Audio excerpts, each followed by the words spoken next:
Hi friends, அனைவருக்கும் வணக்கம். இன்றைக்கி எங்கள் வீட்டு லஞ்சு வந்து நண்டு தான் வாங்கிட்டு வந்திருக்கேன். நண்டு குழம்பு வைக்கிறது எப்படின்ட்டு பார்க்கலாம் வாங்க. இப்போ வந்து எல்லா நண்டையும் சுத்தம் பண்ணிட்டு வந்துடலாம். சுத்தம் பண்ணிவிட்டு காட்டுறேன்.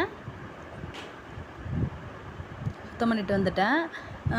நண்டு குழம்புக்கு தேவையான வெங்காயம், தக்காளி, முருங்கைக்காய் இதெல்லாம் அரிஞ்சு வச்சுருக்கேன். இப்போ வெங்காயத்தை போட்டு வதக்கிக்கலாம். நல்லா பொன்னிறமாக வதக்கிடுங்க. இந்த ஸ்டேஜில் வந்துட்டு ஒரு ஸ்பூன் வந்து சோம்புத்தூள் போட்டுக்குங்க. 2 தக்காளி கட் பண்ணி வச்சுருக்கேன், அதையும் போட்டு வதக்கிடுங்க. தேவையான அளவுக்கு உப்பு போட்டுருங்க. நல்லா வதக்கிட்டு காய் எல்லாத்தையும் சேர்த்துருங்க. வாழைக்காய், கத்திரிக்காய், முருங்கைக்காய் போட்டிருக்கேன். தண்ணி ஊற்றிட்டு கொஞ்சோண்டு மஞ்சத்தூள் போட்டுங்க. நண்டையும் இப்போ போட்டுருங்க.